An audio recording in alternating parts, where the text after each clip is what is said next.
праздником. А, Раба Божия Лариса, работаю врачом-терапевтом в госпитале ветеранов войн номер 1. Вот уже 13 лет, как я кормляюсь у нашего батюшки Ионики. За все это время, что я приезжаю сюда, здесь была только приветливая встреча, никакого принуждения не было. Сама лично я страдала женским заболеванием. По молитвам батюшки, слава Богу, у меня все хорошо. В семье у нас сейчас мир и согласие, хотя постоянные были скандалы, несмотря на материальное благополучие. Спасибо, батюшка, огромное. Прошу вас обратить внимание на это уголовное дело, потому что мы без нашего батюшки не можем, без его молитв. Потому что благодаря ему я поняла, в чем смысл жизни. И моя духовная жизнь изменилась. Я стала ходить в храм, причащаться, исповедоваться. Поняла, как нужно молиться. Я со всей искренностью прошу, помогите нашему батюшке и прекратите клеветать на него.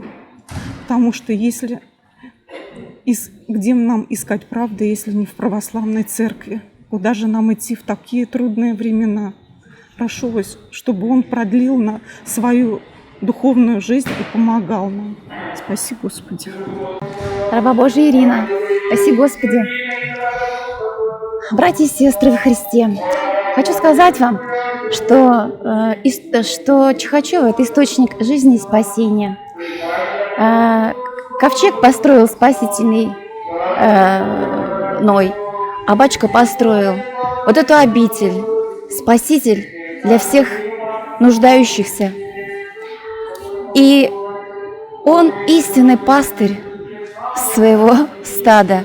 И мы нашли именно своего пастыря, который в наших сердцах разжег любовь.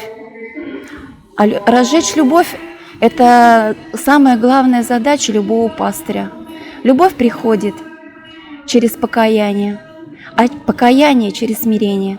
И именно в трудах великих, которые мы проходим здесь, кто остается в обители, мы познаем истинное смирение, потому что в миру этого никогда не постичь.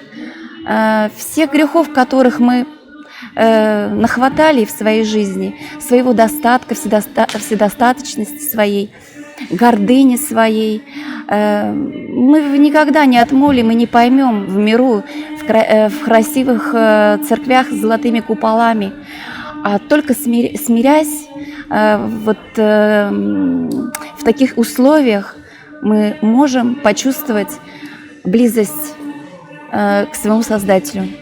Спаси Господи, батюшку нашего Ионики, дай Бог ему долгих лет, и хранит его ангел-хранитель. Царица Небесная, Матушка, своим покровом защитит и хранит его.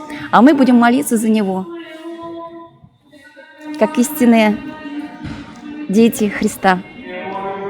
Еще хотела бы я добавить, что батюшка Ионикий научил нас читать книгу жизни, это Евангелие. Каждый раз, когда ее читаешь, она открывается с новыми вопросами, с новыми ответами. И есть такое высказывание, что Богу Божье, а кесарю кесарева. И вот когда уже начинаешь жить по-божьему, по истинному познанию Его, ты понимаешь, что не Бог в первую очередь стоит, а человек. Поэтому я тоже вас призываю, задумайтесь, что мы не Богу служим, а человек человеку. Спасибо, Господи.